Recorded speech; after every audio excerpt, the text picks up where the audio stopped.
सकारात्मक सोच को आओ सारे भारत में फैलाए, सकारात्मक ऊर्जा का आओ सब में संचार कराएं। गांधी हिंदुस्तानी साहित्य सभा की तरफ से और नवोदित कलाकार समिति की तरफ से ये कार्यक्रम हो रहा है गांधी हिंदुस्तानी साहित्य सभा में, जिसके अध्यक्ष कुसुम शाह जी से जानना चाहेंगे आज के कार्यक्रम पर उनके क्या विचार हैं। बहुत सुंदर गायन किया बहन ने और सितार वादन अभी हो रहा है। ऐसे हर महीने ये सब कार्यक्रम चलता है जिसमें युवा लोगों को, बड़ों को बहुत अच्छा मौका मिलता है स्टेज पर आकर गांधी जी को, काका साहब को समर्पित अपने आइटम करते। कभी एक आर्थिक एक रुपया भी यहाँ से नहीं लेते। तो ये गांधी हिंदुस्तानी साहित्य सभा के लिए एक बड़ी सुंदर एक्टिविटी ये है। और जैसे शांति निकेतन में सब कलाओं का चलता था, वैसे ही काका साहब की संस्था में संगीत, नाटक वगैरह सब प्रवृत्तियाँ यहाँ चलती है, जिससे हम बहुत उन सब के लिए आभारी हैं। तो आगे की क्या योजना है गांधी हिंदुस्तानी साहित्य सभा की? गांधी हिंदुस्तानी साहित्य सभा में तो ये सब अपनी जो कला की प्रवृत्तियाँ उसका विकास करने का हमारा बहुत बड़ा लक्ष्य है। और नाटक भी हमारे जगह जगह यहाँ हम अरेंज करते हैं और वहाँ होता है। यहाँ कई ग्रुप के लोग रिहर्सल को भी आते हैं NSD से वगैरह से। तो ये जगह पर भाषाओं का भी काम चलता है, भाषा सिखाने का काम, संगीत का सभी प्रवृत्ति यहाँ अच्छी तरह चल रही है, जिसमें साथ साथ गांधी जी का चरखा चलाने की भी प्रवृत्ति हम चलाते हैं। जैसे 15 देश के लोग आकर यहाँ चरखा सीख गए और वहाँ चरखा क्लब बनाया जापान में इन लोगों ने। तो ये काका साहब गांधी जी की प्रेरणा से सब लोग यहाँ आते हैं, सब प्रवृत्तियों में अपना भाग लेते हैं। बहुत बहुत धन्यवाद RJS पॉजिटिव मीडिया से बात करने के लिए डॉक्टर कुसुम शाह जी।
तो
कोशिश कर रहे हैं, आप सभी लोगों को बहुत बहुत आभारी हैं। देवेंद्र वर्मा जी का तो हम शुक्रिया अदा करने के लिए मतलब शब्द नहीं है, क्योंकि उन्होंने ऐसा मौका दिया है और हम जैसे ऐसे उभरते हुए कलाकार को इतना मौका देते हैं, इतना मोटिवेट करते हैं कि सभी म्यूजिशियन की तरफ से, सभी आर्टिस्ट की तरफ से हम आपको धन्यवाद देते हैं।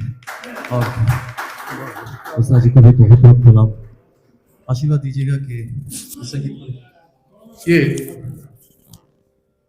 अभी आप इतना मधुर और ये सरोद की इंजीनियरिंग,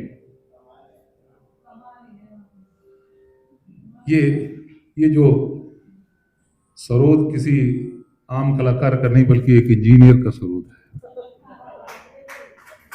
इसमें देखिए सभी लयकारियों की बढ़त, जिसको लयकारी की बढ़त कहते हैं, वो ये बढ़त है। और सही मायने में कहा जाए तो ये सरोद मुझे पंडित बुद्ध देवदास गुप्ता जी, और जब मैंने इनको अर्नब जी को पहले सुना था, और इसमें अब फर्श और अर्श आ करके ईश्वर आपको खूब तरक्की दे, खूब आप, लेकिन आपने लय को रोक के जो काम किया, क्या सवाई लय में आपने जो क्वाड़ में जो काम किया, अद्भुत। और हमारे रवीन जी तो भरे हुए बैठे हुए थे कि पता नहीं कब मौका लगे और आज मैं इनको लपेटूं। वाह। तो रवीन जी के लिए भी जोरदार ताली। और अर्नब जी ने तो इस बात के लिए मजबूर कर दिया कि इनको कहीं बड़ी जगह बुलाया जाए, बजवा जाए, क्योंकि ये साधना, हाँ नहीं ये ऐसा नहीं है। ये तो मैंने एक ही बात कही ना, भरे हुए बैठे हैं, कहीं कोई लय में, तिहाई में, लयकारी में कहीं कोई इधर उधर मजाल है। देखिए, जबकि बहुत दिन बाद कलाकार तो देखिए जो रियाजी कलाकार है वो महीने भर में ही कहाँ से कहाँ चला जाता है। तो अर्नब जी को आज हम बहुत कई साल बाद उनको सुन रहे हैं। मैं बहुत बहुत इनको हार्दिक शुभकामनाएं देता हूँ। और रवीन जी तो अपने भाई हैं, अपने परिवार के हैं, और ये संगीत की ज्योत इसी तरह से जलती रहे, मेरी यही कामना है। उस्ताद असगर साहब कुछ कहना चाहते हैं, मैं उनको बड़े सम्मान के साथ यहाँ आमंत्रित करता हूँ। फिर 1 मिनट या उससे पहले गणेश कांगे, मेरा मोबाइल लेके एक कलाकारों को एक मान पत्र प्रदान करते हैं। दुर्भाग्य से पुराना फॉर्मेट तो है, नया फॉर्मेट हमने प्रिंट होने के लिए दिया था, तो चूंकि हमारे जो महासचिव महोदय हैं वो थाईलैंड में बैठे हुए हैं, सुषमा जी, वो देना भूल गए। लेकिन उसका मैंने ऑप्शन ये देख लिया था, मैंने उसको डिजिटल बना के रख लिया था। तो डिजिटल फॉर्मेट में सभी कलाकारों को भेजूंगा, उसको मैं पढ़ देता हूँ। गांधी हिंदुस्तानी साहित्य सभा एक जवाहरलाल नेहरू मार्ग सन्निधि राजघाट नई दिल्ली द्वारा संचालित नवोदित कलाकार समिति के तत्वावधान में आयोजित मासिक संगीत समारोह सम्मान पत्र श्री अर्नब भट्टाचार्य सरोद वादक द्वारा की गई संगीत साधना एवं संगीत सेवाओं से प्रभावित होकर कला निधि सम्मान प्रदान करते हुए अपने आप को गौरवान्वित महसूस कर रही है। आपको कलानिधि सम्मान से सम्मानित कर रहे हैं। प्रदान करते हुए हम आपके सुदीर्घ सांगीतिक जीवन और उज्जवल भविष्य की कामना करते हैं।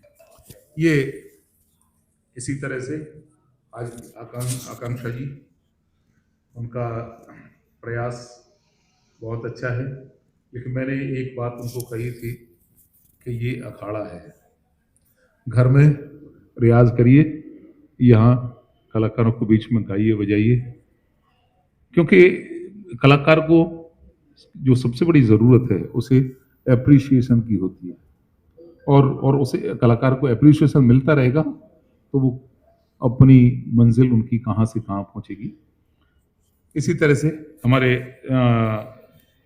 आकांक्षा जी को भी कलानिधि सम्मान, हमारे सुकांत वाजपेयी जी, इनको भी कलानिधि सम्मान से सम्मानित करते हैं। और श्री रवींद्र धोनी जी, जो क्या चिपक के तबला है, हम तबले वालों की भाषा होती है, क्या चिपक के तबला बजाए इसको, तो उनके लिए अब मैं बड़े सम्मान के साथ उस्ताद असगर साहब को बुलाता हूँ और वो कुछ कहना चाहते हैं, फिर उसके बाद में हम सब लोग भोजन ग्रहण करेंगे और एक दूसरे को अलविदा कहेंगे। लेकिन अभी 5 मिनट हो, तब तक वहाँ बेड़मी सिक रही हैं, आपके लिए गरम गरम मिलेंगी। आइए।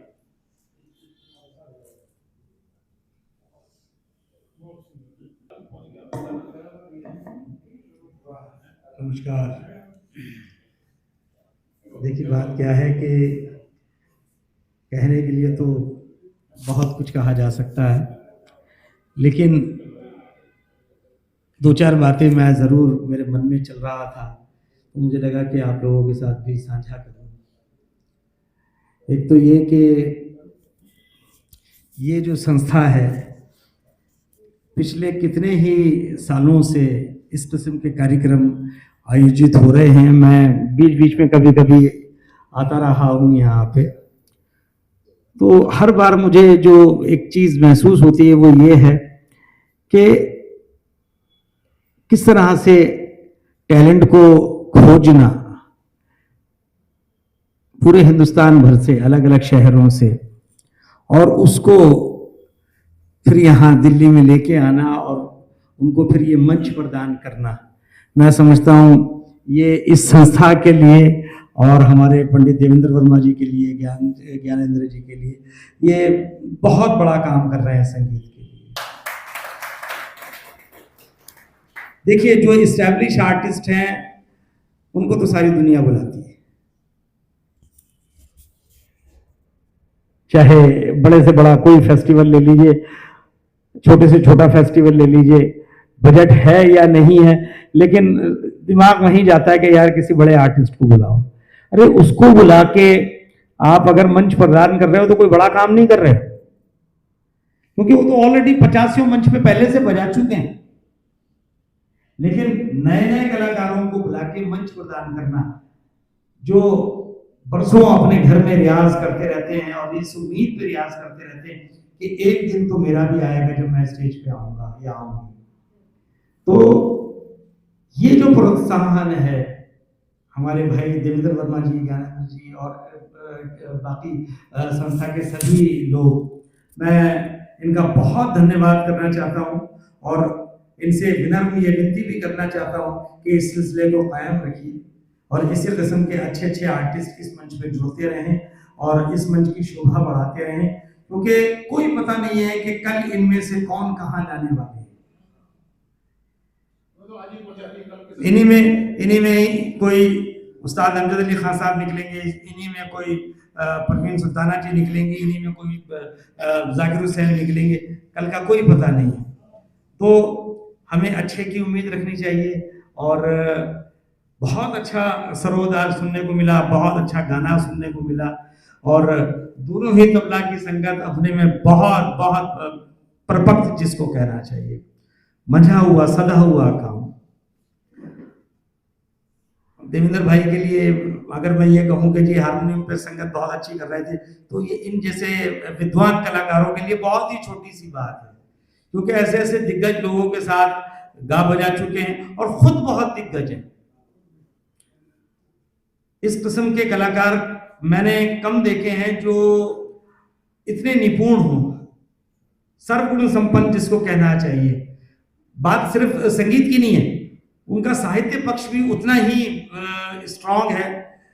हर दिन सुबह सुबह नई नई रचनाएं आप भी पढ़ते हैं, हम भी पढ़ते हैं। ये कोई मजाक बात नहीं, ये अचानक नहीं हो जाता है। इसके लिए बहुत चिंतन मनन की ज़रूरत है और हर चीज़ को बहुत गहराई से देखने की ज़रूरत है, जो हमारे भाई देवेंद्र वर्मा जी बरसों से करते चले आ रहे हैं। अभी सरोद के विषय में एक इन्होंने बहुत ही अच्छी कुछ लाइनें पढ़ी थी, वो अर्नब भाई ने साबित भी कर दिया है ना। इसी तरह से अभी कुछ पिछले महीने वायलिन के विषय में भी एक कुछ रचना बहुत खूबसूरत की थी और पंडित जी ने मुझे वो रचना भेजी भी थी। मुझे लगा कि यार वायलिन को इतनी गहराई से समझते हैं नहीं, ये बहुत बड़ी बात है। देखिए वो उनका सब्जेक्ट नहीं है, सरोद उनका सब्जेक्ट नहीं है। वो गाना गाते हैं, वो हारमोनियम बजाते हैं, वो तबला बजाते हैं, वो कवि हैं, वो म्यूजिकोलॉजिस्ट हैं। लेकिन म्यूजिकोलॉजिस्ट होने का मतलब ये है कि आप संगीत की हर विधा पे बारीकी नजर रखें, जब भी आप म्यूजिकोलॉजिस्ट हो सकते हैं। क्योंकि म्यूजिकोलॉजिस्ट जो है ये अपने में बहुत बड़ा शब्द है, इसमें पूरा समंदर छुपा हुआ। तो हमारे भाई देवेंद्र वर्मा जी के लिए मैं चाहूंगा बहुत जोरदार तालियां होनी चाहिए। ज्ञानेंद्र भाई के लिए बहुत जोरदार तालियां होनी चाहिए। इतनी खूबसूरती से ये कार्यक्रम का संचालन करते हैं, इतने प्यार से अच्छे अच्छे आर्टिस्टों को ये सम्मान सहित उनको तारुफ कराते हैं मंच पे, और जिस ढंग से उनको इंट्रोड्यूस किया जाता है, आर्टिस्ट को लगता है कि यार मैं भी कुछ हूँ। ये होना बहुत बड़ी बात है। मैं एक बात कहा करता हूँ, अभी पिछले दिनों सामापा फेस्टिवल चल रहा था कमानी में, तो साधना श्रीवास्तव जी हमेशा उसमें हुआ करती हैं। मैं तकरीबन 4 बार सामापा में परफॉर्म कर चुका हूँ, दिल्ली में भी और जम्मू में भी। तो मैं साधना जी से कह रहा था, मैंने कहा साधना जी 50% क्रेडिट आपको जाता है। अरे असगर भाई मैंने ऐसा क्या कर दिया? मैंने कहा नहीं, कलाकार जब तक मंच पे नहीं आता है लोग जिज्ञासा में रहते हैं कि क्या होगा, लेकिन आप जिस ढंग से कलाकार के विषय में जो व्याख्यान करती है, जो उसका इंट्रोडक्शन करती हैं, उससे कलाकार विंग में खड़े खड़े एक हौसला बढ़ता है और वहीं से उसका मूड जो है बनना शुरू हो जाता है। तो जो हमारे ज्ञानेंद्र भाई जो काम कर रहे हैं, ये बहुत बड़ा काम कर रहे हैं, और संगीत की इनकी भी जो पकड़ है ना, वो बहुत बारीक है, इनकी नज़र बहुत बारीक है, इनकी समझ बहुत बारीक है। अभी हम दोनों बैठे हुए कुछ कुछ चर्चाएं भी करते चले जा रहे थे, तो मुझे हमेशा ही यहाँ आके बहुत अच्छा लगता है। कभी कभी आता हूँ, ज़्यादा नहीं आ पाता, लेकिन जब भी आता हूँ बहुत अच्छा लगता है। आपने गाना कितना अच्छा गाया, क्या बात, वाह वाह, भाई साहब का तबला, भाई साहब का तबला। और हमारे साउंड के लिए मैं जरूर चाहूँगा कि इनके लिए तालियां होनी चाहिए, क्योंकि कोई भी प्रोग्राम कामयाब जब होगा जब अच्छा साउंड का सपोर्ट होगा। आजकल टेक्नोलॉजी का ज़माना है, मैं जितना मर्जी अच्छा वायलिन बजाता रहूं, अगर पब्लिक के कान में मेरी आवाज़ जाएगी ही नहीं तो वो जीरो हो जाएगा। तो इनके लिए जोरदार तालियां बनती है ना। चलिए, बहुत शुक्रिया, बहुत शुक्रिया।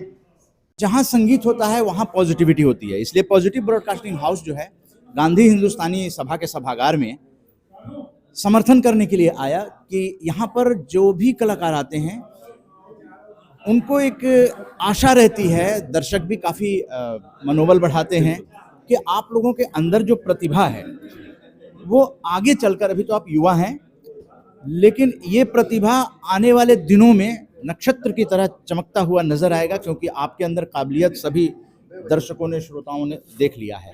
हमारे बीच एक जो आरजेएस पीबीएच के कलाकार हैं, मैं इंट्रोड्यूस करूंगा, प्रेम सागर जी। प्रेम के सागर हैं और आरजेएस पीबीएच पॉजिटिव मीडिया की तरफ से आपसे कला में बात करेंगे, उस जुनून तक पहुंचेंगे, बहुत संक्षेप में बात करेंगे। फिर हम लोग, क्योंकि हर रविवार ये जो पॉजिटिव मीडिया है उसका हर रविवार positive media, positive Bharat, that is India, हर रविवार, ये 2.5 साल हो गए हैं, ये 2047 तक का प्रोग्राम है। तो हम लोग समर्थन करने के लिए यहाँ पहुँचे आप जैसे कलाकारों को। तो प्रेम सागर जी, आप क्या कुछ जानना चाहेंगे अर्णव भट्टाचार्य जी से? अर्णव जी, अध्यात्म और सुर, जी अध्यात्म और सुर जो अनहद है, जी और जितने आध्यात्मिक पुरुष है, ऋषि मुनि महात्मा, जी ये सारे के सारे कहीं ना कहीं बाहर के सुर को जी अंदर के सुर से जोड़ा है। जी बिल्कुल। सदगुरु कबीर कहते हैं घूंघट के पट खोल ले, और हमारा जो ये पॉजिटिव मीडिया है वो पॉजिटिव बात को रखती है और कहती है कि सुर जो है, सुर एक इतने गहराई है बिल्कुल उसको कोई माप नहीं सकता, बिल्कुल बिल्कुल सही बात। और ऊंचाई इतनी है जी जिसको कोई छू नहीं सकते। छू नहीं सकता। बिल्कुल तो जो हृदय से बात आपके विचार निकलती है उसके साथ सुर चलता है, बिल्कुल और वो सबको दिल में, सबके दिल में वो छू जाता है। बिल्कुल। तो आप ये कैसे करते हैं? देखिए बात ऐसा है कि हम लोग बचपन से या गुरुजी से सुने हैं स्वर ही ईश्वर है। तो हर एक जो स्वर है उसके, जब हम स्टेज पे बैठते हैं या कहीं पे रियाज के लिए बैठते हैं, हम ये नहीं सोचते हैं कि आगे कौन है या आगे कौन बैठे हैं। पहले 1-2 मिनट के लिए सोच लेते हैं, उसके बाद वो सुर में डूब जाते हैं। क्योंकि हम जब सुर से जब कुछ, ये एक पेंटिंग करने की जैसा है, एक खूबसूरत एक वातावरण तैयार करने की है, तो हम वो पेंट करते हैं वो सुर से, तो एक खूबसूरत पेंटिंग बनाते हैं। और ऐसे कोशिश करते हैं, वो होता है ना कि रूदारी, मतलब रूह से जब रूह मिल जाता है, दिल से जब दिल मिल जाता है, तो उसे रूदारी कहते हैं हम लोग। जब आगे वाले देखते हैं कि सामने वाला वो उस मुकाम पे पहुंच गया कि वो सुर के बारे में नहीं, वो एक किसी के खोज में है, कोई चीज़ बना रहे, तो आगे वाले भी वो चीज़ को दिखता है, वो खूबसूरत पेंटिंग को दिखता है। जब हम राग मेघ बजाते हैं तो हम वो सोच के बजाते हैं कि अभी मेघ आएगा, अभी बारिश होगा। मल्हार बजाते हैं तो बारिश होगा। तो आगे वाले जो इंसान जो बैठे हैं, जो दिग्गज जो बैठे होते हैं, उनको भी लगता है कि क्योंकि हम लोगों का दिल जुड़ जाता है, वो रूह मिल जाता है, तो उनको भी लगने लगता है कि हमारे साथ शायद अभी बारिश होगा, शायद अभी मोर नाचेंगे। तो ये एक रूदारी होता है, और वही जो मैंने कहा स्वर ईश्वर होता है। तो मेरे अंदर भी सारेगामा पाधानीसा जो मेरे अंदर है वो सबके अंदर है, और इसके बाहर कुछ नहीं है। हम कोई भी भाषा में बात करें, कहीं पे भी बात करें, किसी भी दुनिया में बात करें, हर तरीके का बात होता है। लेकिन जब स्वर की बात आता है तो ये 7 नोट पे आके अटक जाता है, सारेगामा पाधानी। वो यहाँ पे भी जो है, यूएस में भी वही है। सबको, एक बच्चा जो रोता है वो भी सारेगामा पाधानी से ही सीखता है। तो ये एक भाषा है, जो भाषा सबको आता है, जो यही भाषा जो सबको समझ में आता है। किसी को पता चलता है, किसी को नहीं पता चलता, लेकिन इसी भाषा में हम जब बात करते हैं तो वो दिल छू जाता है। तो वही जो वसुधैव कुटुंबकम जी का जो जी अर्थ है शाब्दिक, जी वो अर्थ सुर जो है, जी संगीत जो है, बिल्कुल वो सबको जोड़ती है। बिल्कुल। और उसका ना कोई रूप है, ना कोई कुछ रंग नहीं, है। रंग है। ये खाली महसूस करने की चीज़ है। बहुत सुंदर आपने, बहुत सुंदर। जय। Thank you. Arnav Bhattacharya ji positive media से बातचीत करने के लिए, और प्रेम सागर जी ने बात की, और कैमरे के पीछे जो हैं हमारे आरजेएस पीबीएस के पैनलिस्ट प्रफुल्ल पांडे जी हैं। तो हम लोग इसी तरह से जो है पॉजिटिव मीडिया, हर तरह के जहां मीडिया नहीं पहुंचती है वहां भी पहुंचने का, जैसे सूर्य का है कि जहां न पहुंचे, कवि के बारे में है, जहां न पहुंचे कवि वहां पहुंचे रवि। तो हम लोग वहां पहुंचेंगे, और आने वाले दिनों में, चूँकि 2047 तक का पॉजिटिव मीडिया का आज़ादी का अमृत महोत्सव का पूरे देश भर में सबसे बड़ी लंबी जन भागीदारी हो रही है, उसके अंतर्गत हम लोग जो हैं लगातार मिलते रहेंगे आपसे। और सभी आर्टिस्ट भी हैं हम लोगों के साथ, तो उनसे इंटरेक्शन भी कराते रहेंगे। बहुत बहुत धन्यवाद आपका। एक बार जय हिंद कर लें। जय हिंद।